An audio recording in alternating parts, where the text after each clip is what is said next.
નમસ્કાર, હું પ્રવીણ સ્વરાજ્યના સંગ્રામમાં આપનું સ્વાગત છે। આવતીકાલે 6 મહાપાલિકામાં મતદાન યોજાશે। આજે કતલની રાત। આ શબ્દ દર ચૂંટણીના મતદાનના આગલા દિવસે ઉપયોગમાં લેવાય। અત્યાર સુધી જે આક્ષેપ થયા અલગ અલગ જગ્યાએ, અત્યાર સુધી જે મારામારી થઈ, છૂટા હાથની મારામારી હોય કે કોઈના શર્ટ ફાટ્યા હોય, આ બધી વસ્તુ આ વખતે ચૂંટણીમાં જોવા મળી। આવતીકાલે 6 મહાપાલિકામાં મતદારો પોતાના નગરસેવક પસંદ કરવા માટે મતદાન કરશે। એવું લાગ્યું કે ઓવરઓલ આ ચૂંટણીના માહોલમાં ચૂંટણીનો માહોલ એટલો જામી નથી રહ્યો। ભલે ચૂંટણી આવી, કોરોનાના કેસ ઘટ્યા, ફરીથી ટેન્ટ શરૂ થવા જઈ રહ્યા છે। જે ટેન્ટ બંધ કરવામાં આવ્યા હતા ટેસ્ટિંગના, ખાસ અમદાવાદમાં કેસ 2, 5, 25 વધી રહ્યા છે। પણ સામે જે કોવિડના નિયમો અને ગાઈડલાઈન છે એ તો છે જ, આમ જનતા માટે, નેતા માટે નહીં। વાર તહેવારે ગઈકાલે આજે કોઈ પણ દિવસ પકડી લો ચૂંટણી પ્રચારમાં, ચાહે ભાજપ હોય, કોંગ્રેસ હોય, કોઈ પણ રાજકીય પક્ષ હોય, એ ગાઈડલાઈનના ધજાગરા જાહેરમાં ઉડાડે। મધુ શ્રીવાસ્તવે થોડા દિવસ પહેલા કહ્યું હતું કે પોલીસ તંત્ર અને કલેક્ટર તો ખિસ્સામાં છે, તો આમ જનતાએ શું સમજવું? બીજી તરફ ખુદ નીતિન પટેલ કહી રહ્યા છે કે આ બધી ભીડમાં કે રેલીઓમાં લોકો માસ્ક વગર આવી રહ્યા છે। ભલે કોરોનાના કેસ ઘટ્યા, પણ હજુ કોરોના ગયો નથી। તો કોરોનાના ચેપ્ટર બાદ ઇલેક્શનનું ચેપ્ટર આવ્યું। ઇલેક્શનના ચેપ્ટરનો માહોલ જે દર વખતે હોય છે એટલો જામ્યો નથી। બાઇક રેલી થઈ, ડોર ટુ ડોર પ્રચારમાં આજે અંતિમ ઘડી સુધી તમામ રાજકીય પક્ષોએ એડીચોટીનું જોર લગાવ્યું। ઘણા ફોર્મ પરત ખેંચાયા, જે આ વખતે એક નવો રેકોર્ડ છે। 226 જેટલા અપક્ષ ઉમેદવારો મેદાનમાં છે। ત્રિપાંખીઓ જંગ છે, મોટાભાગની જગ્યાએ આમ આદમી પાર્ટી પણ ઝંપલાવી રહી છે। તાક ધમકીઓ, જે ઓડિયો વાયરલ થવાની પ્રથા છે, કથિત ઓડિયો, એ પણ વાર તહેવારે સામે આવે। ગઈકાલે પણ એક ઓડિયો સામે આવ્યો હતો। તો દાવાઓ બંને તરફથી થયા। અત્યાર સુધી પ્રચારમાં દાવાઓ બંને તરફથી થયા। ડીજે વગાડીને કંઈ પણ દીધું કે અમે આવી રહ્યા છીએ, અમે આવી રહ્યા છીએ, અમે આવી રહ્યા છીએ। પણ આ દાવાઓ જમીની સ્તર પર થયેલા કામની કમ્પેરિઝનમાં કેટલા મતદારોને ગળે ઉતર્યા છે એ નક્કી મતદાર કરશે। પેટ્રોલ ડીઝલના ભાવ વધી રહ્યા છે, પણ મોંઘવારી, પ્રાથમિક પ્રશ્નો, રોડ, ગટર, રસ્તા, પાણી, એ તો ચર્ચામાં નથી। એવા થોડા પ્રશ્નો ચર્ચવાના હોય। પણ હા, સ્થાનિકો જ્યારે જીએસટી વિજય ગ્રાસરૂટ પર, ત્યારે એ જ પ્રશ્નો સામે આવે આટલા વર્ષો બાદ પણ, કે આ બાકી છે, આ બાકી છે, આ બાકી છે, પણ એ પ્રશ્નો મોટાભાગે ગાયબ હતા। તો આ દાવાઓ અને વાસ્તવિક સ્થિતિ વચ્ચે આવતીકાલે 6 મહાપાલિકામાં મતદારો પોતાના નગરસેવક પસંદ કરવા માટે વોટિંગ કરશે। દાવાઓ બાદ આજે કતલની રાત છે, શું શું બદલાશે એના વિશે ચર્ચા કરવા માટે આપણી સાથે એક પેનલ છે। સૌથી પહેલા જગદીશ પટેલને આવકારી છે, આમ આદમી પાર્ટીમાંથી આપણી સાથે પ્રવક્તા તરીકે જોડાશે ડોક્ટર યજ્ઞેશ દવે, જે ભારતીય જનતા પાર્ટીના પ્રવક્તા છે અને મીડિયા ટીમમાં પણ છે, કન્વીનર છે। બાબુભાઈ માંગુકિયા કોંગ્રેસના પ્રવક્તા તરીકે જોડાશે। પ્રશાંત ગઢવી રાજકીય વિશ્લેષક તરીકે, અને ટૂંક સમયમાં જ હિરેન કોટક રાજકીય વિશ્લેષક તરીકે જોડાશે। તમામનું સ્વાગત છે। પ્રશાંતભાઈ, આપથી શરૂઆત કરીએ। છેલ્લી ઘડી સુધી શાંત ન રહે ને ઇલેક્શન કહેવાય। આ તો કતલની રાત છે, અને કતલની રાત સુધી હવે ડોર ટુ ડોર પ્રચારમાં પણ તમામ એડીચોટીનું જોર લગાવી રહ્યા છે। જો ઇલેક્શન કમિશન સજ્જ છે, પોલીસ ખાતું સજ્જ છે, બધું આપણે જોયું। સીએમ પણ પીપીઈ કિટ પહેરીને મતદાન કરવાના છે। આ વખતે માહોલ એટલો જામ્યો નહીં, કેમ કે દાવાઓ દેખાયા બંને તરફથી। દાવાઓ સામે વાસ્તવિક પ્રશ્નો જમીની સ્તર પર જે હતા એટલા ખુદ ચર્ચાએ નહીં। હવે મતદાન નક્કી કરશે કે ખરેખર કોના દાવામાં દમ છે, કયા રાજકીય પક્ષના દાવામાં દમ છે। પણ લાગે છે કે એટલો રસ આ વખતે મતદાતાઓ દાખવશે। જીએસટીવી તો અપીલ કરે છે કે મતદાન અધિકાર છે, દરેકે મત કરવો જોઈએ, મતદાન ફરજ છે લોકશાહીમાં દરેક નાગરિકની। પણ એ રસ મોંઘવારી ન ચર્ચાય એટલે એમ થાય કે કઈક કોની વાત કરી રહ્યા છો તમે? તો લાગે છે કે રાજકીય પક્ષો તરફથી તો માહોલ નહીં, બાઇક રેલીઓને બાદ કરતા, પણ જનતા એવો ઉત્સાહ દેખાડશે આવતીકાલે। લોકશાહીનો સાચો પર્વ, અને ખાસ કરીને સ્થાનિક સ્વરાજ એટલા માટે કે તમારી પાયાની સુવિધા, આજે જે તમે જ્યાં રહો છો એ સોસાયટી, એ મોહલ્લો, એ ફ્લેટ, એની પાયાની સુવિધા માટે તમે સૌથી પહેલા કોર્પોરેટરને યાદ કરો છો, અને કોર્પોરેશન માટેનું આ ઇલેક્શન છે। એ જ રીતે જિલ્લા પંચાયત, તાલુકા પંચાયતનું આવે છે। તો સ્થાનિક સ્વરાજના પાયાના પ્રશ્નોની વાચા સાચા અર્થમાં કોર્પોરેટર આપે છે, અને આપણી કોર્પોરેટર સાથેની અપેક્ષા ધારાસભ્ય સાથેની અને સંસદ સભ્યની અલગ હોય છે। એટલે 100% મતાધિકારનો ઉપયોગ તો આપણે બધાએ અપીલ કરીએ છીએ કરવો જ જોઈએ। કારણ કે તમે જો મત આપ્યો હશે તો તમે ક્વેશ્ચન પૂછવા માટે હકદાર બનશો કાલે ઉઠીને કોર્પોરેટરને। અને એ લોકો તમને જવાબ આપવા માટે આન્સરેબલ બનશે. એટલે એ જે મતદાનનો પર્સન્ટેજ રેશિયોમાં તમારું નામ હોવું જોઈએ. હવે પાયાની સુવિધા ને મને એવું લાગે છે કે મુદ્દા ચર્ચા આ બધું છે ને, મને છેલ્લા આટલા ટાઈમથી આપણે ચર્ચા કરી, આપણે લોકસભામાં કરી, હમણાં પેટા ચૂંટણીઓ ગઈ એમાં કરી, અત્યારે આપણે પુષ્કળ કરી, પણ આ મુદ્દાની ચર્ચાની ચિંતા મને લાગે છે કે ડિબેટ પેનલ ને મીડિયાને વધારે છે રાધર દેન જનતા. સ્થાનિકો તો કહી જ રહ્યા છે કહી રહ્યા પ્રાથમિક સુવિધાના જ પ્રશ્નો લોકસભામાં, ચાહે તમે ડિબેટ લઈને કે ગ્રાઉન્ડ ઝીરો પર જીએસટી જાય, વિધાનસભામાં જાય, પ્રશ્નો પ્રાથમિક જ હોય. પ્રવીણભાઈ, મારી જે ચિંતા પ્રાથમિક રહ્યા છે. હા, એટલે પ્રશ્નો છે ત્યાંના ત્યાં જ છે, પ્રજાના મનમાં બી પ્રશ્નો ત્યાંના ત્યાં જ છે, પણ જ્યારે મત ખુલે છે, પરિણામ આવે છે અને જે એક દિશામાં જતું હોય છે એ જોતા એવું લાગે છે. એટલે અમે આજ સવારમાં મને એક બહુ સરસ એક આમ યાદ આવ્યો પ્રસંગ. એટલે હું વિચારતો હતો કે આને મારે ક્યાંક મેચ કરવું હોય કે અત્યારની પરિસ્થિતિ, જે ગઈકાલે આપણે પેટ્રોલ ઉપર વાત થઈ ને, તો મેં આંખ બંધ કરી કે મારે કંઈક જોવું છે, કોઈક પાત્રો સાથે સરખાવા છે. હવે પ્રજા હોય કે આપણે હોય કે નેતા હોય, તો મને મહાભારતના બે પાત્રો દેખાયા કે કાં તો આપણે એટલે કે પ્રજારૂપી ધૃતરાષ્ટ્ર છીએ અને એક સંજય છે આપણી પાસે, કે એ સંજયના વિઝનથી આપણે આખી દુનિયા જોવાની. હવે સંજયના સ્થાને હું કોઈકને મૂકી શકું છું કે એ જ સંજયના વિઝનથી આપણે હિન્દુસ્તાનને, ભારતને, અમદાવાદને અને નાના નાના ગામડાઓને ક્યાં લઈ જવું છે. એટલે ખરેખર એ આંખથી જોવું સારું છે. અને બીજું પાત્ર એ જ રીતે મને ગાંધારી યાદ આવી કે ગાંધારીએ પટ્ટી બાંધી હતી, પણ મારે જે નથી જોવું એ જ નથી જોવું. સારી વસ્તુ હું 100% જોવા તૈયાર છું. હવે પ્રજાને કયું જોવું છે એ આપણે નક્કી કરવાનું. કારણ કે બે ચશ્મા, ગઈકાલે આપણે વાત થઈ હતી કે ચશ્માના બે કાચ છે. અમદાવાદમાં તમે બ્રિજની એક બાજુ ઉભા રહો તો એક બાજુનું અમદાવાદ અને બીજી બાજુનું અમદાવાદ. એ જ રીતે વિકાસની વ્યાખ્યામાં પણ બે વસ્તુ લઈ લો કે તમારે ઊંચી ઊંચી બિલ્ડિંગો, રોડ રસ્તા, એટલે રોડ રસ્તા ગટરની પ્રાથમિક સુવિધા કે પછી હાઈ બ્રિજ, બધા સારા સારા બ્રિજ, સારા સારા રસ્તા, અને એની ઉપર ભલે પેટ્રોલ પોસાતું ના હોય એવા વાહનો આપણે ચલાવી ના શકતા હોઈએ, પણ માખણીયા જેવા રોડ હોય કદાચ. સ્ટેટ હાઈવે બહુ જ સારા છે. ગુજરાતના સ્ટેટ હાઈવેની અમે વાતો બહુ આખા હિન્દુસ્તાનમાં સાંભળેલી છે કે જેટલા ઇન્ટરનલ સ્ટેટ હાઈવે ગુજરાતમાં જેવા બીજા રાજ્યોમાં નથી. તો આપણે કઈ રીતે લેવું એ વિકાસની વ્યાખ્યા સૌથી પહેલા. અને મુદ્દા કે જે 70 વર્ષની આઝાદી પછી પણ ગટર, પાણી, રોડ, રસ્તાની આપણે જો વાત કરતા હોય, એટલે અત્યારે એ જ મુદ્દો વાત.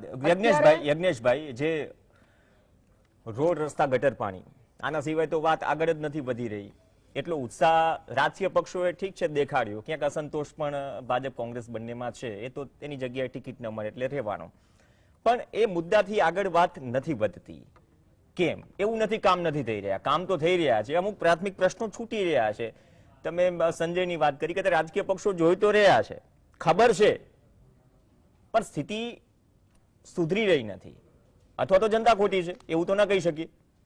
આ પ્રશ્નો જ કેમ કોમન છે. તમે 6 મહાપાલિકા પકડી લો, ટેક્સ સામે પ્રાથમિક સુવિધાનો જો અભાવ હોય, દોષી કોને ઠેરવવા?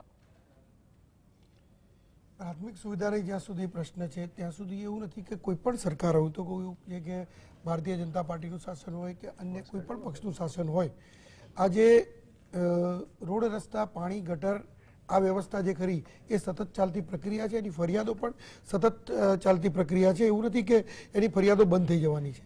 ક્યાંક ને ક્યાંક દરેકની હોય અને એ મેન્ટેનન્સ વાળી વસ્તુ છે. એટલે તમારે સમય જાય એનું મેન્ટેનન્સ આવે, મેન્ટેનન્સ થઈ જાય અને એ પ્રમાણે ચાલે જાય. એની પર કુદરતી વસ્તુઓની પણ, કુદરતી જે સમયગાળો હોય છે એની પણ અસર પડતી હોય છે. સાથે સાથે કોઈ આફત આવતી હોય છે એની પણ અસર પડતી હોય છે, અને વધુ વરસાદ હોય કે એની પણ અસર પડતી હોય રોડ રસ્તા ઉપર, દરેક વસ્તુ હોય. પણ એનું મેન્ટેનન્સ જે કરવું એ મેન્ટેનન્સ એ સતત ચાલતી પ્રક્રિયા છે. સમયસર મેન્ટેનન્સ પણ થતું હોય છે, પણ એનો સમયગાળો જે ખરો, એક આજે રોડ રસ્તા જે ખરા પહેલાના વખતમાં અમદાવાદમાં કેટલા રોડ હતા, એ પછી કેટલા રોડ થયા, એનું મેન્ટેનન્સ જે કરવું એ વધ્યું, એની પ્રક્રિયા પણ વધી, રોડ પહોળા પણ થયા, એટલે આજે એની ક્ષેત્રફળ પણ વધ્યું, ઘણું બધું થયું. પણ પ્રજા જે ખરી એ કંઈક નવું શું થયું, એમના માટે શું તમે નવી જે ઉપલબ્ધ સુવિધાઓ ઉપલબ્ધ કરી આ માગતી હોય છે. અને આ જે ખરું એ પૂરું પાડવામાં આજે છેલ્લા 15 વર્ષથી અમદાવાદની અંદર ભારતીય જનતા પાર્ટી સક્ષમ રહી છે. અને એના કારણે જ ભારતીય જનતા પાર્ટીને અમદાવાદની જનતા કે આજે મહાનગરોની જનતા પસંદ કરતી આવી છે. એટલે કોઈ પણ અત્યારે મહાનગરનો મુદ્દો છે આપણે, એટલે મહાનગરને પકડીએ છીએ, પણ સ્થાનિક સ્વરાજ્યનો મુદ્દો હોય તો પણ આ જ પ્રક્રિયા જે ખરી એ રહેવાની. કારણ કે સ્થાનિક સ્વરાજ્યના પ્રશ્નો જે ખરા ને એમાં સૌથી પહેલા પ્રશ્નો પાણી, ગટર અને રોડ, આ પહેલા જ પ્રશ્નો આવવાના દરેકમાં. કોઈ પણ ગામ હોય, શહેર હોય કે મહાનગર હોય, આ પ્રશ્નો રહેવાના. પરંતુ આ પ્રશ્નોને જે ખરા એ સતત ચાલતી પ્રક્રિયા, જેમાં કેટલો ઝડપી અને સંતોષ આપી શકો છો એ પ્રજા માટે ચાલતી પ્રક્રિયા છે. તો મોંઘવારી શું મુદ્દો છે આ ચૂંટણીમાં? આમ તો હોવો જોઈએ, હોય જ દરેક ચૂંટણીમાં. પેટ્રોલ મોંઘવારી- ડીઝલના ભાવ, ડુંગળી પણ નવા કીર્તિમાનો સ્થાપવાની તૈયારીમાં છે. એટલે આ બધા જે સામાન્ય જનતાને અસર કરતા મુદ્દા છે. ચોક્કસ. પણ મોંઘવારી જે કરી એ માત્ર એવું નથી કે અમદાવાદમાં છે કે માત્ર ગુજરાતમાં છે. ઓવરઓલ અસર તો Overall છે, બધાને આજે પડે વૈશ્વિક છે. અસર પડી છે મોંઘવારીની. પેટ્રોલ ડીઝલના ભાવ વધે એટલે તકલીફ બધાને થવાની. પેટ્રોલ ડીઝલના ભાવ એ મુદ્દો અલગ છે અને પેટ્રોલ ડીઝલના ભાવ અંગે આજે આદરણીય વડાપ્રધાનશ્રીએ પણ ખુલાસો કર્યો છે. એટલે એમના ખુલાસા બાદ મારે એની પર ટિપ્પણી કરવી કે એની પર આજે વધારાની વાત કરવી કે મને પણ યોગ્ય નથી લાગતી. અને એમણે જે ખુલાસો કર્યો છે એ સામાન્ય જનતા અને એક સામાન્ય વ્યક્તિ સમજી શકે એવી ભાષામાં ખુલાસો કર્યો છે. એટલે દરેકે ધ્યાને પણ રાખવું જોઈએ. એટલે પેશન્સ જાળવી રાખવી. નહીં, એને જે કેમ ભાવ વધ્યા છે, શું છે, આખી એમને પૂરેપૂરી પ્રક્રિયા બતાવી છે. કેમ ભાવ વધ્યા છે, કેટલું દેવું 2014 પછી મૂકીને ગયા હતા, એનું કેટલું વ્યાજ ભરી રહી છે ભારતની જનતા. એટલે એ મુદ્દો અલગ વસ્તુ છે. આજે અત્યારે હાલ આપણે સ્થાનિક સ્વરાજ્ય ઉપર જ્યાં સુધી જઈએ છીએ ત્યારે સ્થાનિક સ્વરાજ્યમાં જે મોંઘવારી છે એ મોંઘવારી એ વૈશ્વિક મોંઘવારી છે. એની અસર ચોક્કસ પડી છે. ઓકે, પણ એની અસર સરકાર પર પણ પડે. બાબુભાઈ માંગુકિયા છે. બાબુભાઈ, કટ ટુ કટ સીધો સવાલ, જો મોંઘવારી મુદ્દો છે અને હોય જ દરેક વખતે જો મોંઘવારી હોય તો આ વખતે એટલું જ દેખાતું નથી. કોંગ્રેસ એટલી આક્રમક મૂડમાં નથી. ખાલી બેનર શરીર પર લગાવીને વિરોધ નોંધાવી દો, આ ચૂંટણી સમય છે. આ તો શું છે, દરેક રાજકીય પક્ષો કોમન વાત એ નીકળી જીએસટી જયારે પણ દરેક વોર્ડમાં ફરી કે 5 વર્ષે આવે બધા, બાકી 5 વર્ષ સુધી ચૂંટણીથી ચૂંટણી વચ્ચેના પોર્શન સુધી અમે આત્મનિર્ભર. એટલે દેખાવું જોઈએ, એ નથી દેખાઈ રહ્યું. એના કારણે થોડોક રોષ છે જનતામાં, પ્રતિનિધિઓ પ્રત્યે, ચાહે કોંગ્રેસના હોય કે ચાહે ભાજપના હોય, કોઈ પણ રાજકીય પક્ષના હોય. સાહેબ, પ્રાથમિક સુવિધાઓ સામે તકલીફ છે, મોંઘવારી સામે કોઈ જવાબ દેવા તૈયાર નથી. આનો જવાબ એટલો મળે, માનનીય વડાપ્રધાન છે એમ કીધું કે કોંગ્રેસની દેન છે અને કોંગ્રેસે જે અમને વારસામાં આપ્યું છે એના કારણે પેટ્રોલના ભાવ વધે છે. તમારે કોઈ બીજી વાત નથી કરવી, પણ $149 જ્યારે ક્રૂડ હતું એક બેરલના, ત્યારે કોંગ્રેસના જમાનામાં ₹64 ડીઝલ અને ₹71.30 પેટ્રોલથી ભાવ વધ્યા નહોતા. અને 2014 પહેલાની જે એમની ટિપ્પણો છે એ સોશિયલ મીડિયામાં તમને દેખાઈ આવે છે અને કોસ્ટિક રીતે એની ટીકાઓ પણ થઈ રહી છે. એટલે એમાં મારે નથી પડવું. ઓકે, પણ સવાલ એટલો છે કે કોંગ્રેસે જ કર્યું છે અને કોંગ્રેસ જે કંઈ ખરાબ છે એ કોંગ્રેસે કર્યું છે અને સારું અમે કરીએ છીએ, જે માનસિકતા તૈયાર થઈ ગઈ છે. અને કોઈ પણ વાત આવે તો જીતે ગુજરાત જીતે ઇન્ડિયા, જાણે કે ભાજપ જ ગુજરાત છે, ભાજપ જ દેશ છે અને ભાજપ સિવાય નહીં કોઈ પણ વ્યક્તિની આ દેશમાં અસ્તિત્વ જ નથી. આવી જે માનસિકતા સાથેની વાત થઈ રહી છે, આજે તમે $62 કે $63 કે $63 ભાવે જ્યારે તમને ક્રૂડ ઇન્ટરનેશનલ માર્કેટમાંથી મળી રહ્યું છે, ત્યારે એની સામે $149 ભાવ હતો, એને કરતા અત્યારે 45-40% ભાવ છે. તો તમને ₹72 45% તમને આપો ને, 40% તમે આપો ને, શું કામ ના નથી ના, આપતા? ઘણું બધું દેવું છોડી ગઈ છે કોંગ્રેસ. એ કોંગ્રેસે દેવું દીધું તો એના આંકડા આપણે એના આંકડા લઈએ ને. કોંગ્રેસના જમાનામાં જેટલું દેવું હતું એના કરતા 5-6 વર્ષમાં એમણે બમણું દેવું દેશ ઉપર કર્યું છે. એ કોંગ્રેસ નથી છોડી ગઈ. આજે પણ તમે બજેટમાં પ્રી સર્વે જુઓ તો કોંગ્રેસે જે દેવું કર્યું હતું એમાં તોતિંગ વધારો થયો છે. કોંગ્રેસે દેવું કરી ગયો તો ઘટાડો થવો જોઈએ ને. તમારી જો ફિનાન્સ પોલિસી એવી હોય કે તમારે ભાવ વધે છે, તમે અત્યારે ડીઝલ ઉપર પૈસા લો છો, કારણ કે બાકી બધું ઇન્ડસ્ટ્રી બંધ થઈ ગઈ છે, લોકોને ધંધા રોજગારી બંધ થઈ ગઈ છે, તમે શેના પરથી ટેક્સ લેશો? ટેક્સ વસૂલવા માટે ડીઝલ અને પેટ્રોલ એક જ વસ્તુ બચી છે. સુબ્રમણ્યમ સ્વામી જો તમને એમ કહેતા હોય કે સીતાના નેપાળમાં ₹52, રાવણના લંકામાં ₹56, હું ફિગર 68 બોલું છું, મારે જાણી જોઈને નથી બોલવી, અને ભારતના રામમાં ₹80 શું કામ? અત્યારે કોઈ સોશિયલ મીડિયામાં કીધું છે કે તમે પેટ્રોલના ભાવ લખો તો એને બાયફર્કેટ કરો. બેઝિક પ્રાઇસ કેટલા? તો કે ₹32. સેન્ટ્રલ ટેક્સ કેટલો? એક્સાઇઝ કેટલી? કસ્ટમ કેટલા? જીએસટી કેટલો? તમારી બેઝિક પ્રાઇસ જે છે એના ઉપર ડબલ ટેક્સ છે તમારો, એટલે 90 રૂપિયાનો ભાવ છે. ઓકે, તો વાત એના પર જ આવી ને કે ટેક્સ પેયર છે. આમ આદમી પાર્ટી, હિરેન કોટક આપણી સાથે જોડાઈ ગયા છે. હિરેનભાઈ, આપનું સ્વાગત છે રાજકીય વિશ્લેષક તરીકે. હિરેનભાઈ જોડાઈ ગયા છે. આમ આદમી પાર્ટી આપણી સાથે છે. જગદીશભાઈ, જો મોંઘવારીની વ્યાખ્યા, મોંઘવારી કેમ છે, લોકોને અસર કરે છે કે નહીં આ ચૂંટણીમાં ખાસ, એ તો આપણે બંને પક્ષો પાસેથી જાણી લીધી. પણ તમારા માટે જોર તો તમે પણ લગાવ્યું છે. દરેક જગ્યાએ ઉમેદવારો ખાસા ઉતાર્યા છે. અમદાવાદમાં ઓલમોસ્ટ 150 થી વધુ ઉમેદવારો છે અમદાવાદમાં. બાકી બધી મહાપાલિકા પણ લડી રહ્યા છો. પણ શું નવું લઈને આવો તમે? અત્યારે ગુજરાત અને દિલ્હી મોડેલની જ વાત થઈ રહી છે. ચૂંટણી બાદ પણ અમુક સમસ્યા તો એ જ સ્થિતિમાં હોય છે જે ચૂંટણી પહેલા હોય છે દાવાઓ સામે. તો ગુજરાતની જનતા કેમ વિશ્વાસ દેખાડે? ગુજરાતની જનતા એટલે વિશ્વાસ દેખાડશે જેમ એગ્નેશભાઈએ કીધું એમ, જે પાયાની જરૂરિયાતો છે અત્યારે જે સ્થાનિક ચૂંટણી છે એમાં જે પાયાની જરૂરિયાતો છે કે રોડ, રસ્તા, ગટર, પાણી, મેડિકલ, તમે અત્યારે મહાનગરપાલિકાઓની હાલત જોશો તમે તો તમને એમ લાગે 25 વર્ષથી જે ભાજપનું શાસન છે, દર સાલ તમે રિપેરિંગ કરશો, દર સાલ રિસર્ફેસિંગ કરશો. રોડ તમે જોશો બનાવ્યો છે અને ભૂવો પડ્યો. રોજ તમે ન્યૂઝપેપરમાં જોશો, તમારા ટીવી માધ્યમથી જોશો, મીડિયાથી જોશો કે આ જગ્યાએ ભૂવો પડ્યો, બસનું ટાયર એ ફરાઈ ગયું, કે ભાઈ કોઈ ગાડી ફસાઈ ગઈ, આ જગ્યાએ રોડ ઉખડી ગયો. કેટલો કકડાટ છે. અત્યારે સામાન્ય પ્રજા ત્રાસી ગઈ છે. અમે એટલે કોન્ફિડન્સથી અંદર નીચે આવ્યા છીએ, ચૂંટણીમાં ઉતર્યા છીએ કે જે આમ આદમીના પાયાના જે પ્રશ્નો છે.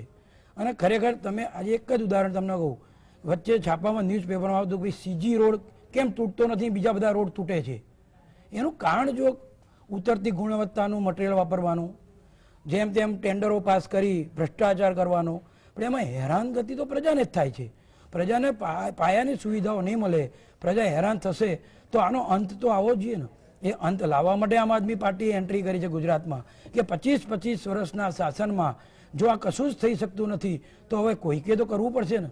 જે અમે 7 વર્ષમાં દિલ્હીમાં કરી બતાવ્યું છે. 7 વર્ષ આપણી અહીંની તમે ખાનગી સ્કૂલો અને સરકારી સ્કૂલો જુઓ, કેવા છોકરાઓ ભણવા જાય છે. ખાલી ગરીબોના સંખ્યા પણ હોતી નથી, સ્કૂલો બંધ કરવી પડે છે. અમે ત્યાં દિલ્હીમાં સરકારી સ્કૂલોને ખાનગી સ્કૂલો જેવી બનાવી છે. કોર્પોરેશન લેવલ પર તમે જે મેનિફેસ્ટો આપ્યો છે, ગેરંટી આપી છે, ગેરંટી આપી છે, વોરંટી નથી આપી, અમે ગેરંટી આપી છે. અચ્છા, એ ગેરંટી ઘરે ઉતરશે? 100% દિલ્હી અને ગુજરાતની વાત થોડી અલગ છે. 100% ઉતરશે. બંને જગ્યાએ એના મોડેલ સેટ છે. દિલ્હીમાં દિલ્હીનું મોડેલ સેટ છે, ગુજરાતમાં ગુજરાતનું મોડેલ સેટ છે. અમે દિલ્હીમાં કરી શકતા ગુજરાતમાં કેમ નહીં કરીએ? અમે એટલે ગેરંટી આપી છે જો અમે ના કરી શકીએ અમને 5 વર્ષ તક આપો, અમે નહીં કરી શકીએ તો અમને પ્રજા ફેંકી શકે છે. અમે અમારા કામના લીધે જ વોટ લેવા આવીશું.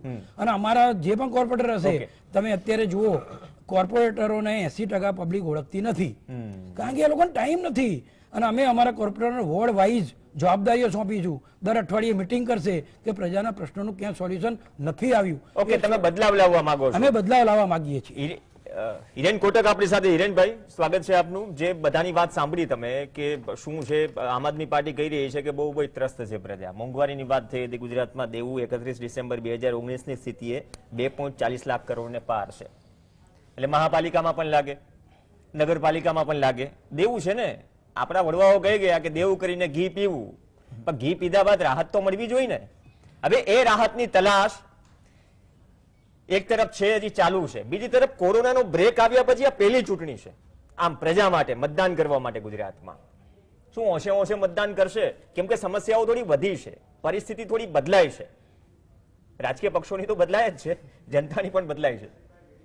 રમણભાઈ, તમે વાત કરી ને પેલું ઘી વાળી, ખરેખર કોઈને કબજિયાત થાય ને તો એને ઘી પીવડાવવામાં આવે, પણ ઘીની માત્રા એટલી રાખવામાં આવે, એટલી વધારે રાખવામાં આવે કે એના કારણે એમને ડાયરિયા થઈ જાય અને એ રાહત મળે એમને કબજિયાતમાંથી. અહીંયા આપણે રાહતની આહતમાં છીએ એટલું ઘી પીવડાવાઈ ગયો.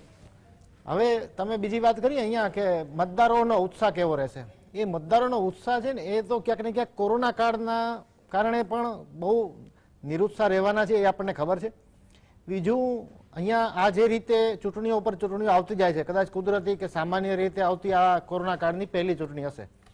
આમ આપણે 8 વિધાનસભાની ચૂંટણી જોઈ, પણ તો એ તો 8 કોંગ્રેસી ધારાસભ્યો છે એ ગયા અને થઈ હતી. પણ હવે આ કુદરતી ચૂંટણી છે અને એમાં પણ છેલ્લી 1 કલાક જે રીતે ચૂંટણી પંચે જાહેર કરી છે કે એમાં જેને કોરોનાનો કેસ હશે એટલે કોરોના પોતે એક્ટિવ કોરોના પેશન્ટ હશે એ પણ એ છેલ્લી 1 કલાક દરમિયાન જ મત આપી દેશે સીએમ પણ પીપીઈ કિટ સાથે મતદાન એટલે એ કરી પીપી કિટ્સ આપશે એટલે થોડું લોકોને ડર એ પણ લાગે કે છેલ્લી કલાકમાં જવામાં ક્યાંય કોઈ સંપર્કમાં આવી જાય તો એટલે હવે લોકો નિરુત્સાહ છે એનું કારણ માત્ર ને માત્ર એટલું જ નહીં કે અહીંયા લોકો સરકારના શાસનથી ત્રાસી ગયા છે કે કોંગ્રેસના નિરુત્સાહ કે હતાશામાં જે રીતે કોંગ્રેસ છે એના કારણે કદાચ લોકો નિરુત્સાહ થઈ ગયા છે, પરંતુ લોકોને હવે ચૂંટણીઓથી જ નાકનું ટેરવું ચડી જાય છે. જ્યારે પણ ચૂંટણીનું નામ પડે છે હવે લોકોને આપણે સતત એવું સમજાવતા રહીએ છીએ કે મતદાન કરવું એ સૌથી મોટું દાન છે, સૌથી મોટું એક આપણે ફરજ છે નાગરિકની. બિલકુલ સાચી વાત છે, ફરજ છે અને મતદાન ચોક્કસપણે બધાએ કરવું જ જોઈએ. જેટલું વધુ મતદાન થશે એટલું જ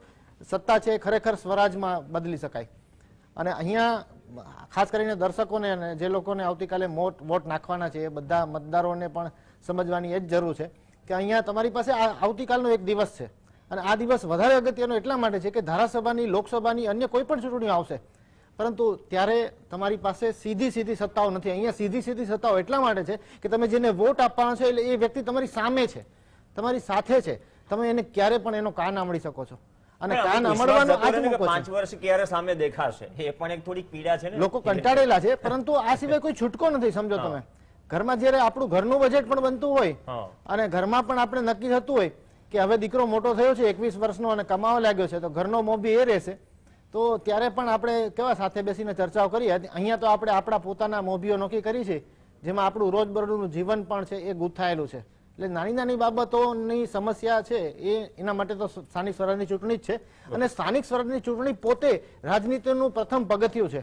કેમ કે જેટલા નવા લોકો આ વખતે આવવાના છે, ખાસ કરીને ભારતીય જનતા પાર્ટીએ જે રીતે નવો સિરસ્તો અપનાવ્યો કે યુવાનોને ટિકિટ આપી, એ ઉપરાંત રિપીટ ન કરવા, સગાવલાને ન આપી, એ સામાન્ય રીતે લોકોના આક્ષેપો હોય છે. એ આક્ષેપોથી હટીને એક બહુ મોટું રિસ્ક પણ લીધું છે ભારતીય જનતા પાર્ટીએ અને આવું જ અનુકરણ છે એ અન્ય પાર્ટીઓમાં પણ થયું છે, ખાસ કરીને કોંગ્રેસમાં પણ. તો ત્યારે નવા લોકો જ્યારે પ્રવેશ કરવાના છે ત્યારે એમની વિશે તમામ માહિતી મેળવીને અને વોટ કરવામાં આવે, કોઈ પણ લોભ લાલચમાં ના આવીને નહીં. કેમ કે ઘણા બધા લોકો લોભ લાલચમાં આવીને વોટિંગ કરતા હોય છે, આપણે સૌ જાણીએ છીએ. ચર્ચા ન કરીએ ના, આ તો આક્ષેપો હતા કે ધાક ધમકીથી ખેંચાયા, એવું પણ થાય છે. આ ચૂંટણી પહેલા જ હથિયાર નીચે મૂકી દેવા એ પણ સારો સંકેત નથી ને.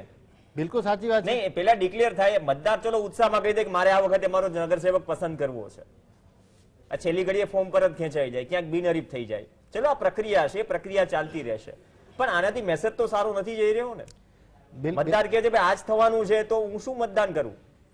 મતદાર કદાચ આ લોકશાહીનો પર્વ છે, દરેકે મતદાન કરવું જોઈએ, પણ જે સ્થિતિ ઊભી થઈ રહી છે એ સ્થિતિ કદાચ એટલી ઠીક નથી મતદાર માટે. યજ્ઞેશભાઈ પાસે આના પાસે આવીશ. યજ્ઞેશભાઈ, આ વખતે જો બિનહરીફ ઘણી સીટ થઈ, અંદર ખાને ભાજપમાં પણ ભડકો હતો ટિકિટને લઈને, ક્યાંક બહાર આવ્યો, ક્યાંક ના આવ્યો.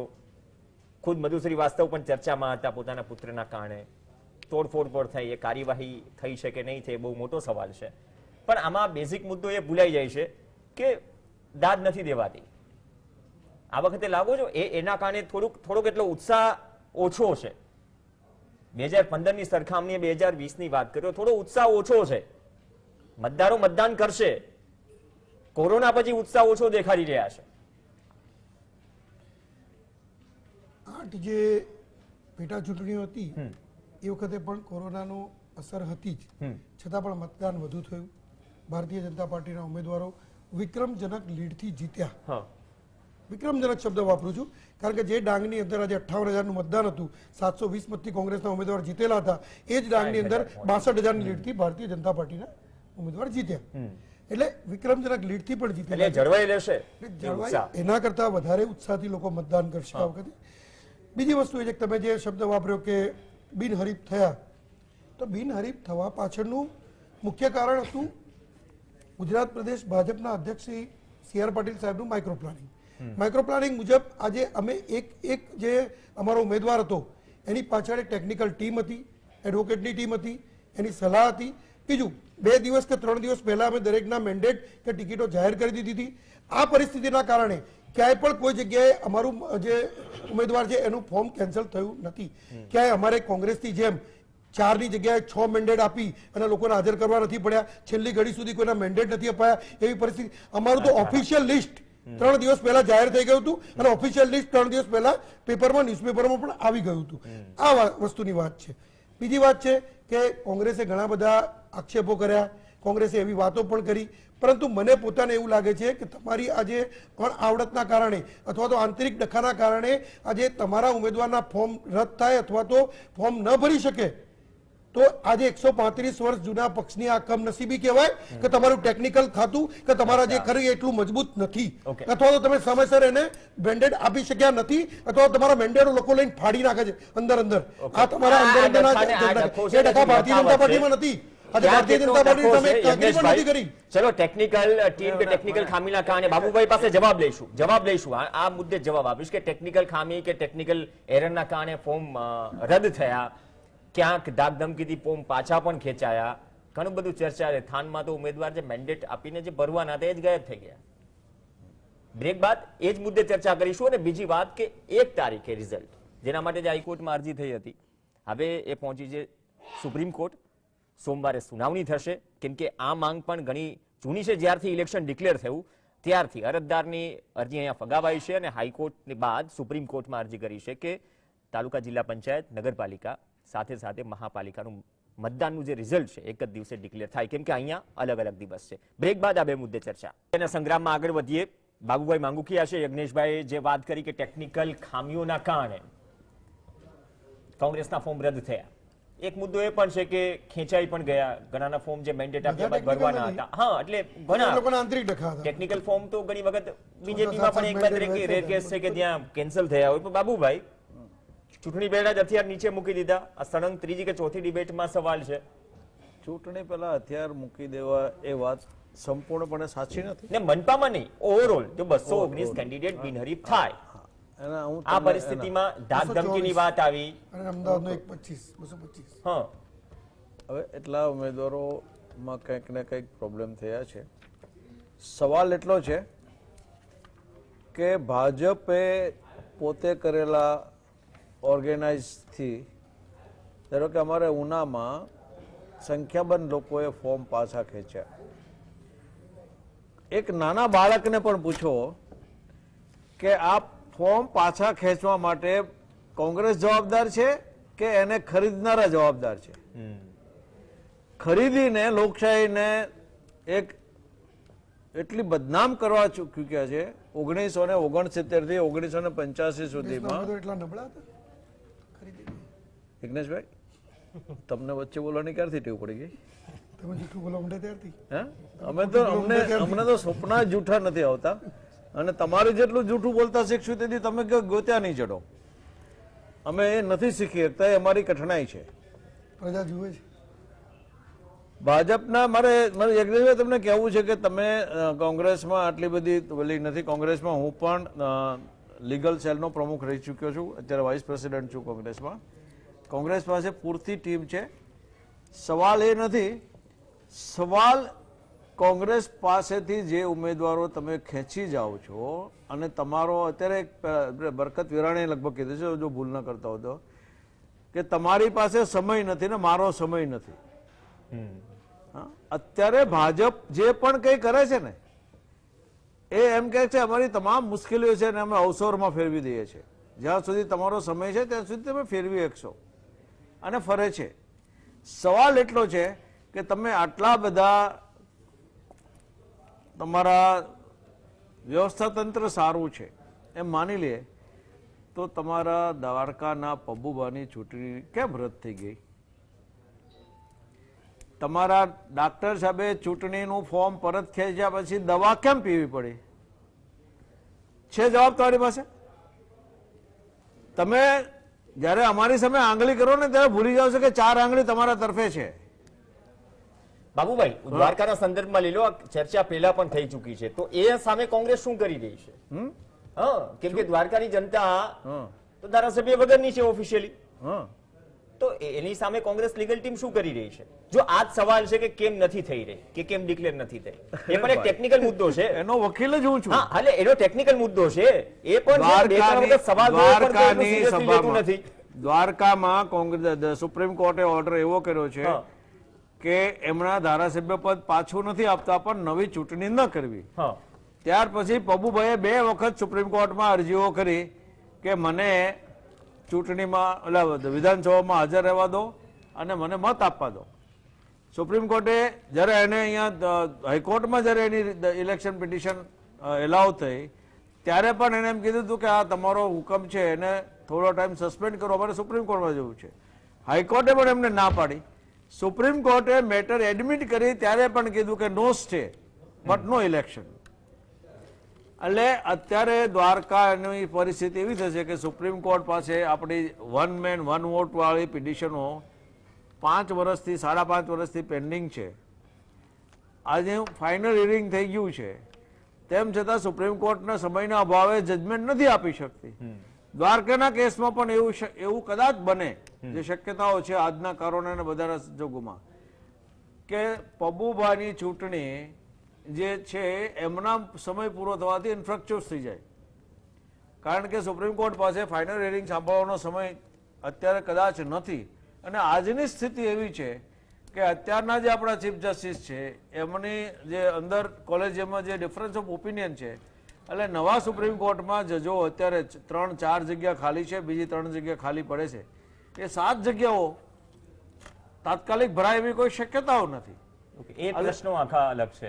નહીં, એટલે સાંભળી કેમ નથી તમે જે કહો છો કે કોંગ્રેસની લીગલ ટીમ શું કરે છે એ સીધો આક્ષેપ મારા પર છે, કારણ કે હું એનો વકીલ છું. આક્ષેપ નહીં બાબુભાઈ, મારો હકીકત ખાલી આપણે. નહીં, નોર્મલી જનતા પણ જાણે ને, કેમ કે મેં પહેલા શબ્દનો ઉપયોગ કર્યો છે ને કે દ્વારકા મત વિસ્તારની જનતા ધારાસભ્ય વગરની છે. આ બીજી કે ત્રીજી વખત મેં સવાલ કર્યો, તો એટલીસ્ટ આપણા માધ્યમથી જનતાને પણ સમજાય કે ભાઈ ચૂંટણી બાય ઇલેક્શન તો ગયા, કેમ નથી થઈ રહ્યા? ટેકનિકલ મેટર છે, કોર્ટમાં મેટર છે, એટલે કોર્ટમાં મેટર હોવાના કારણે આ બેરિયર છે તમે જે વાત કરી.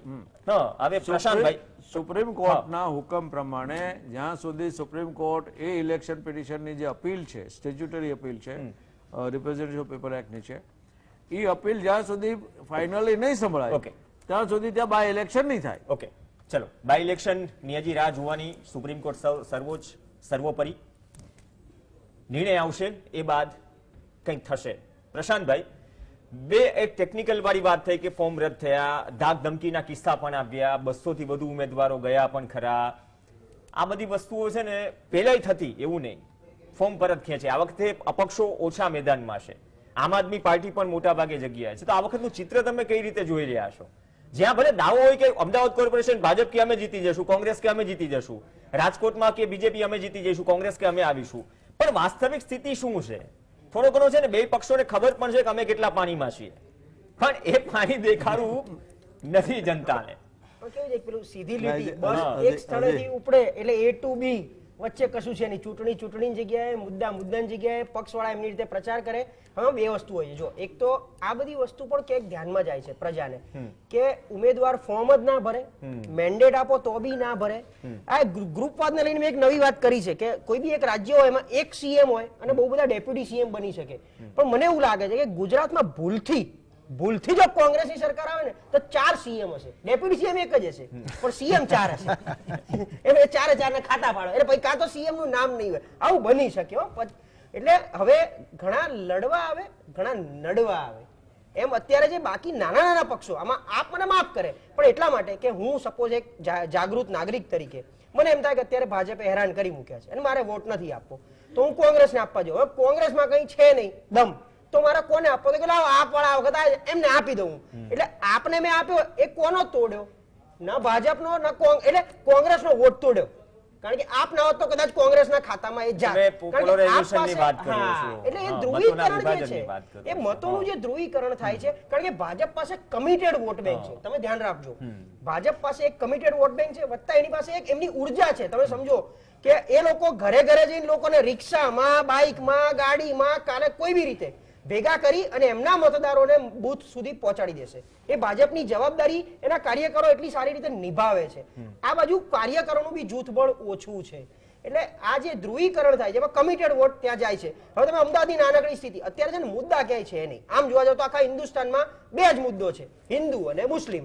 હું અમદાવાદના 10 વોર્ડ મેં લખ્યા છે: શાહપુર, દરિયાપુર, ખાડિયા, જમાલપુર, સરખેજ, મક્તમપુરા, બહેરામપુરા, દાણી લીમડા, ગોમતીપુર ને ચાંદખેડા. કારણ કે ચાંદખેડા પેલા દિનેશ શર્મા અને રાજશ્રીબેન કેસરી એક્ઝિસ્ટિંગ કોર્પોરેટર. 10 ચોક 40. આ 40 સીટ વત્તા 4 સીટ પ્લસ માઇનસ આખી પાછી 45 સીટ કોંગ્રેસને કમિટેડ આવે. આમાં બધું સમીકરણ આવી જાય. એ જ રીતે બરોડા, રાજકોટ, જો સુરત તો ક્યારેય, એટલે સુરતે ખબર નહીં કોઈ હિસાબે ભાજપને સ્વીકારી લીધું છે, કારણ કે નહીં, આમ આદમી પાર્ટી વધારે જોર લગાવી રહી છે સુરત. હા, એટલે એ બી અને નહીં, પણ જે એક વિધાનસભા ચૂંટાયો તો અપક્ષ હતો કે ભારતીય જનતા પાર્ટીમાંથી ટિકિટ નથી મળી બરોબર. હમણાં હાર્દિકે રેલી કરી, એટલે મારે એકચ્યુઅલી હાર્દિકને આમ હું તો સલાહ ના આપી શકું, કારણ કે અમારા કાર્યકારી મિત્રના પ્રમુખ પક્ષનો છે. એકેનો. ના, ના, કાર્યકારી પ્રમુખ છે ને હું તો સલાહ આપવાને લાયક બી ના, મારી તો એટલું એને વજન કોઈ બી પણ નથી આપી નથી. શકતું. પણ એને એટલા માટે કે હાર્દિકે પાટીદાર આંદોલનની શરૂઆત સુરતથી કરી, 5-5 લાખ 10-10 લાખની જનમેદની સુરતમાંથી મળી, અને તેમ છતાં સુરત જિલ્લામાંથી એક પણ સીટ 2017 એને ના મળી. તો આમાંથી શીખ લેવી જોઈએ. 2012 માં કેશુબાપાએ જીપીપી ની શરૂઆત સુરતથી કરી, સુરતમાં જમણવાર કર્યા, 10 લાખની મેદની હોય, એક પણ સીટ જીપીપી ને ના મળી. તો આ શીખવાની જરૂર ચલો છે. આ મુદ્દો આપ પણ બહુ સુરતમાં વધારે તાકાત લગાવી રહેવું છે. આ પાસ અને કોંગ્રેસનો જે લોચો થયો, પાસ અને કોંગ્રેસ બાદ હાર્દિક પટેલે પણ થોડી ખુલીને વાત કરી કે બધા કોંગ્રેસની રીતે સાચી છે, પાસની રીતે સાચી છે, જે પેલે ફોર્મ ન ભરાણા ધાર્મિક માલવ્યને. તમે પણ જીપીપી અને હાર્દિક પટેલ કે કોંગ્રેસની જેમ સુરત પર વધારે ફોકસ કરી રહ્યા છો, પણ રેફરન્સ બહુ સારો આપ્યો પ્રશાંતભાઈએ. પ્રવીણભાઈ, તમારી વાત સાચી છે. અમે સુરતની અમે 6 જગ્યાએ, સુરતમાં વધુ સુરતમાં સૌથી વધારે છે, સુરતમાં 100% સૌથી વધારે, પણ અમે દરેક જગ્યાએ પ્રશાંતભાઈએ જેમ કીધું ને કે નાની નાની પાર્ટી, એમણે માફ કરી કીધું, એટલે એવું નથી કે એમણે જોઈ કીધું, પણ નાનો એ રહીનો દાણો, એ નાનો દેખાય છે પણ રહીનો દાણો છે. તમે જેમ ભાજપ કોંગ્રેસ સસલાની જે દોડીને જાય છે, અમે કાચબાની જેમ જઈશું, પણ અમે અમારું આ ચૂંટણીમાં વજૂદ બતાવીશું જ 100% બતાવીશું. કમિટેડ બેંક હશે, તમે કમિટેડ વોટ છે ભાજપના, ભાઈ ભાજપના કમિટેડ વોટ કેમ છે? કોંગ્રેસના લીધે છે. એ કમિટેડ વોટ નથી, કોંગ્રેસના નથી આપવાના એટલે કમિટેડ થયા છે. તમે તો બંને ઉપર તીર ચલાવી દીધું. 100% અમે કમિટેડ વોટ લઈ જઈશું, 100% લઈ જઈશું, આત્મવિશ્વાસથી લઈ જઈશું. અને અમે એમના કામ કરવા આવ્યા છીએ, પબ્લિકના કામ કરવા માટે આવ્યા છીએ. પબ્લિકને પણ ખબર છે કે આમ આદમી પાર્ટી કંઈક કરશે, અમે એટલે અમે ગેરંટી આપીએ છીએ. અને અમારે કંઈક કરવું છે, જો કંઈક કરીએ નહીં તો અમને ખબર છે કે 5 વર્ષ પછી 15 વર્ષ સુધી અમે કોંગ્રેસની જેમ ફેંકાઈ જવાના છીએ, પણ અમારે ફેંકાવું નથી. અમારે વજૂદ બનાવી રાખવું છે. અમારે ઇન્ડિયામાં, પૂરા ભારત દેશમાં આમ આદમી પાર્ટી. તમે દિલ્હી મોડેલ સાથે આવીને ગુજરાત મોડેલને આમ તમે વખાણ કરો છો, તો દિલ્હી મોડેલ ગુજરાત મોડેલને ચેલેન્જ કરી રહ્યું છે. યજ્ઞેશભાઈ ગેરંટી આપી રહ્યું છે, તમે આપી રહ્યા છે, તમે આપીને દેખાડો. પ્રચારમાં તો એ જ જોવા મળ્યું. આજે મોડેલ વાળી વાત જે ચર્ચાઈ રહી છે, પેલા એક નાનું રિએક્શન લઈ લો. મોડેલમાં જો તમે આમ આદમી પાર્ટી પર વખાણ કરે છે, જે સારું છે ગુજરાતમાં થયું છે, સામે દિલ્હી મોડેલ આવી રહ્યું છે આ સિઝનમાં, એટલે એક રીતે ગેરંટી આપીને ચેલેન્જ કરી રહ્યા છે મોડેલને. દિલ્હી મોડેલ, ગુજરાત મોડેલ જે ખરું એ ભારતીય જનતા પાર્ટી એ વિચારધારા અને ભારતીય જનતા પાર્ટી પોતાનું શાસન અને ભારતીય જનતા પાર્ટી રાષ્ટ્રવાદ અને જેને કહી શકાય કે વિકાસની વાત ઉપર જતું હોય છે. કોઈ મોડેલ પર ભારતીય જનતા પાર્ટી જતું નથી. ગુજરાતની અંદર ભારતીય જનતા પાર્ટીએ વિકાસ કર્યો તો ગુજરાતનું મોડેલ લઈને આગળ વધે. આમ આદમી પાર્ટીનું એમનું હશે, એની સામે અમને કોઈ વાંધો નથી. એ એમનો પોતાની વિચારધારા છે, દરેક પક્ષની પોતાની વિચારધારા. ગેરંટી વાળી વાત, ચલો મોડેલ તો છે, વાત ગેરંટી નહીં આવી. એક વાત થઈ રહી છે, કેમ નથી આવી? તો તીર બંને ઉપર ચલાવી દીધું જગદીશભાઈએ. એક બાજુ કમિટેડ છે, એક બાજુ ચલો થોડાક નિરાશ છે કે ઓપ્શન નથી, તો તીર તો ભાજપ કોંગ્રેસ બંને ઉપર ચાલી ગયું. સુરતમાં ભલે ભૂતકાળ અલગ હોય, પણ આ લાગો છો કે જે કરી ન શકી કોંગ્રેસ સુરત 2017 માં આમ આદમી પાર્ટી કરી દેખાડશે. જગદીશભાઈ માટે મારે કોઈ ટિપ્પણી કરવી નથી. ઓવરઓલ આમ આદમી પાર્ટીની ઓવરઓલ એટલે એ જ આમ આદમી પાર્ટી પર મારે કોઈ ટિપ્પણી કરવી નથી. આજે 21 તારીખ અને 28 તારીખ જે પ્રમાણે મતદાન છે, એ મતદાનના દિવસે પ્રજા જે કરી એ બતાવી દેશે કે કોણ ક્યાં છે. અને તમે જે બ્રેક પહેલા વાત કરી મને કે કોંગ્રેસ તો કોર્ટમાં પણ ગઈ, સુપ્રીમ કોર્ટમાં ગઈ. એક એમાં નાનકડો મારો એક એવું લોજિક છે પ્રશાંતભાઈ કે આજે તમે કોર્ટમાં શું કારણથી જાઓ છો? તમે કોર્ટમાં એવું કારણ લઈને જાઓ છો કે 23 તારીખે રિઝલ્ટ આવશે, એ રિઝલ્ટની અસર જે ખરી એ 28 તારીખના મતદાન ઉપર પડશે. એટલે તમે પહેલેથી નક્કી કરી લીધું છે કે રિઝલ્ટ ભાજપની ફેવરમાં જ આવવાનું છે. જો ટેકનિકલ ટીમ તમારી આટલી મજબૂત છે, લીગલ ટીમ તમારી આટલી હોશિયાર છે, તો લીગલ ટીમ એવું તૈયારી જ કરી ગઈ કે 6 મહાનગરપાલિકા ભાજપ જીતી જવાનું છે અને એની અસર ગુજરાતની જનતા ઉપર પડશે. બાબુભાઈ ફટાફટ જવાબ. બાબુભાઈ ફટાફટ જવાબ. વાત પૂરી થવા દો. હા, વાત એ થઈ. નહીં, આ વાત પૂરી થવા દો મારી કે જો તમારી એટલી જ તૈયારી. બીજી વસ્તુ એ છે કે આજે ગુજરાતની જનતા 25 વર્ષથી પોતાનું માઇન્ડ સેટ કરીને બેઠેલી છે. એ 4 દિવસમાં માઇન્ડ બદલે નહીં. અને જો તમે આવી રીતે કોર્ટમાં જવાની વાત કરતા હોય તો ગુજરાતની જનતાને તમે મૂર્ખ સમજો છો કે 4 દિવસમાં એનું માઇન્ડ બદલી નાખી દેશે. એટલે કોંગ્રેસના લીગલ સેલ હોય કે કોંગ્રેસનું હાઈકમાન્ડ હોય, ગમે તે હોય, એ જે ખરી એ પોતે પહેલેથી ધારી લીધું હતું કે અમે હારી જવાના છીએ 6 મહાનગરપાલિકામાં, એટલે એનું રિઝલ્ટ ખરાબ આવશે, એની અસર આ પડશે. આ લઈને વિચારધારાની નાનકડું બાળક પણ સમજી શકે છે, તો તમારી લીગલ ટીમ કેમ નથી સમજી શકતી? ઓકે બાબુભાઈ, જવાબ તર્ક તો બંને પક્ષોએ રજૂ કરી દીધી. યજ્ઞેશભાઈએ કહ્યું કે કેમ નથી સમજાતી. યજ્ઞેશભાઈ, હા, તમને કદાચ એક વસ્તુ ભૂલી જાઓ છો કે ચૂંટણી છે એ ફ્રી, ફેર એન્ડ ઇમ્પાર્શિયલ, એટલે એકદમ નિર્ભયતાથી, સ્વચ્છતાથી અને પારદર્શક રીતે થવી જોઈએ.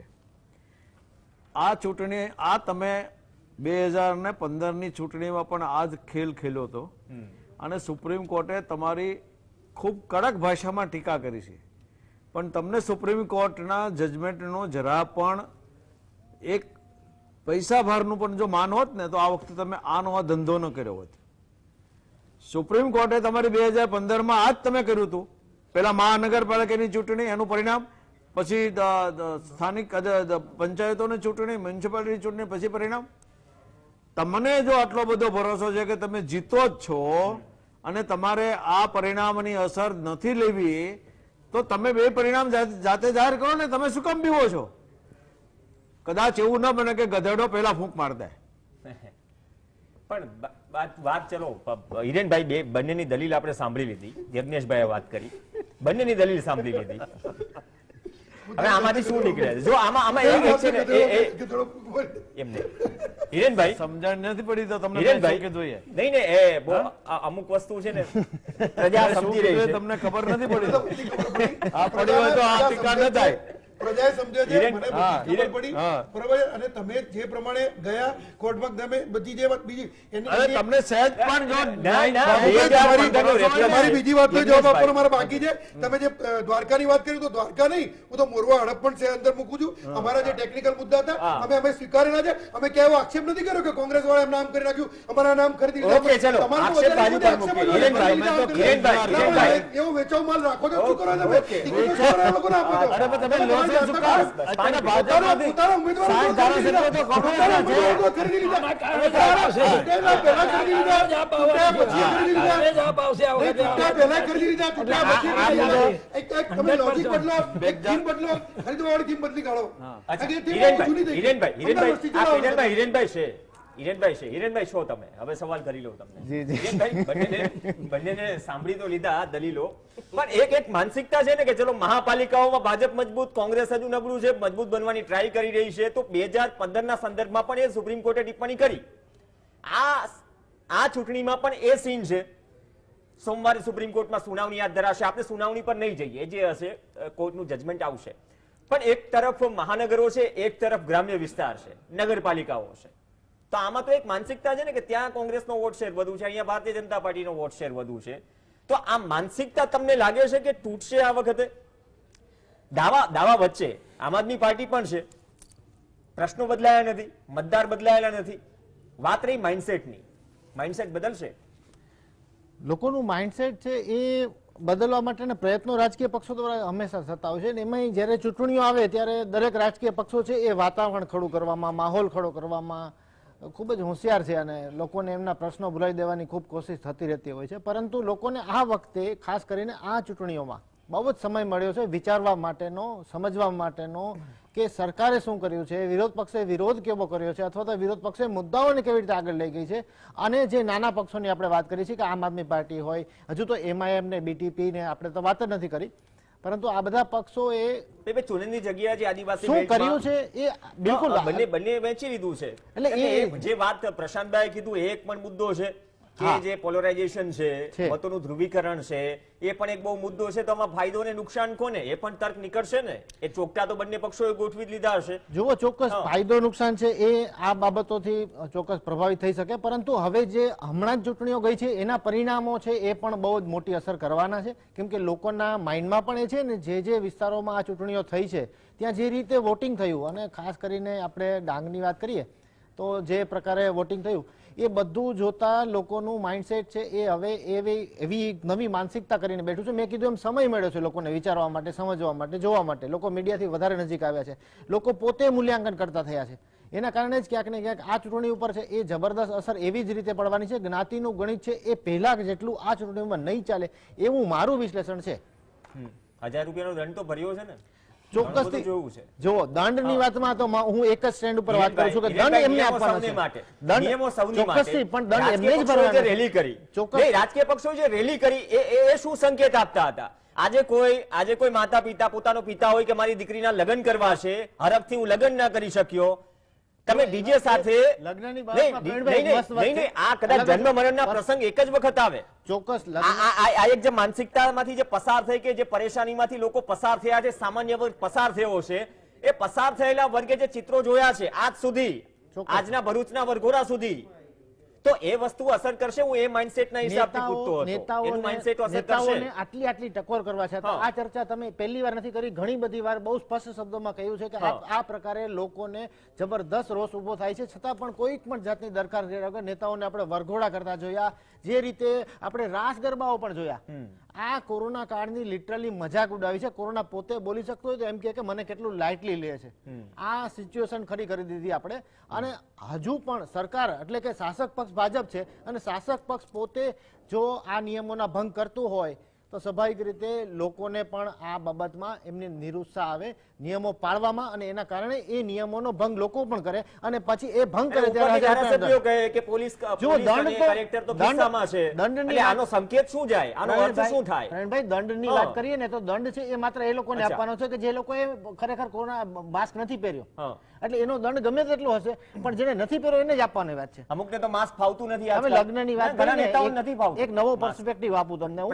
જેને લગ્નની વાત કરીને એમાં દીકરીનો બાપ બહુ ખુશ છે, ઓછા લોકોને બોલાવીને ખર્ચો ઓછો થાય છે. પ્રશાંતભાઈ, છેલ્લી 30 સેકન્ડ, આ માઇન્ડસેટની અસર પડશે? કેમ કે આર્થિક રીતે પણ સંકળામણ ભોગવી છે, પગાર ઓછા થયા અથવા બ્રેક લાગી છે, સામે 1,000 નો મેમો પણ ભર્યો છે, પણ નિયમો બધા માટે સરખા નથી. એવા ઘણા દ્રશ્યો જોયા આપણે. દ્રશ્યો ખોટું નથી બોલી રહ્યા. અસર પડશે. આમાં કેવું છે કે સોશિયલ મીડિયા પરથી જે મારો, મેં કીધું ને કે હું તો અગેન એન્ડ અગેન આની ઉપર કે અત્યારે મુદ્દામાં આ જ છે, હિન્દુ મુસ્લિમ બીજું કઈ છે જ નહીં. કાશ્મીર 370, રામ મંદિર, લવ જિહાદ, આ બધી વસ્તુના હિસાબે આ 1000 રૂપિયા એક ટાઈમે 100% બધાને કાઠા પડે છે. આગે 1000 રૂપિયા જેવી વાત છે નહીં, કારણ કે આજે લેબરનો એક દિવસનો પગાર 1000 રૂપિયાનો થતો, તો એ કાઠા પડે છે, પણ એની સામે એક ઓપ્શન નથી, અને એટલા માટે મતોનું ધ્રુવીકરણ જે થાય છે, અને એનો સીધો ફાયદો ભાજપ તરફ જાય છે. અને બીજું, ભાજપના ખુદ ઉમેદવાર પોતે કહે છે કે મને ના ઓળખશો, તમે ઉપર નરેન્દ્રભાઈને ઓળખો, મત તમે કમળને આપો. એટલે જે વ્યક્તિ વિશેષ રાજકારણ અત્યારે થયું છે એના હિસાબે બે જ વ્યક્તિની સામે લડાઈ ચાલે છે. જો દિલ્હીનું મોડલ તો કે અરવિંદભાઈ કેજરીવાલને તમે ધ્યાનમાં રાખો, આપના ઉમેદવાર કોણ તમને ખબર નહીં હોય, કોંગ્રેસ વાળા તો ભાઈ ઉપર હવે કોને લાવવાના છે. તમારા વોર્ડમાં એક વાત કોમન નીકળી, તમારા કોઈ પણ વોર્ડમાં કોઈ પણ રાજકીય પક્ષ આવે, ભાજપ, કોંગ્રેસ કે આમ આદમી પાર્ટીમાં નહીં, કોમન નાનો પ્રશ્ન હોય ને તો પણ દિલ્હી જવાનું રજૂઆત કરવા, કેમ કે નેતાઓ તો ત્યાં છે રાષ્ટ્રીય સ્તરના. તો આ બધી વસ્તુ, નેતાઓના નામ લો પણ ઓળખો પણ ખરા કોર્પોરેટર કોણ છે. 50% તો નવા ચહેરા છે. આ વખતે એને પણ ધ્યાનમાં ઓળખી લેજો કે 5 વર્ષમાં કેટલી વાર દેખાય છે. બાકી જનતા અમુક વોર્ડમાં તો એવું છે કે 5 વર્ષ સુધી તમે આત્મનિર્ભર છીએ, 5-5 વર્ષે આવે છે નેતાઓ મત માંગવા માટે. આભાર. આવતીકાલે મતદાન છે. જીએસટીવી પણ અપીલ કરી રહ્યું છે કે લોકશાહીનો પર્વ છે, મતદાન તમારો અધિકાર છે, અવશ્ય મત કરજો અને તમારો નગરસેવક પસંદ કરજો. આભાર હિરેનભાઈ, જગદીશભાઈ, બાબુભાઈ, પ્રશાંતભાઈ અને યજ્ઞેશભાઈ. આ સાથે ચર્ચામાં હાલ બસ આટલું જ. નમસ્કાર.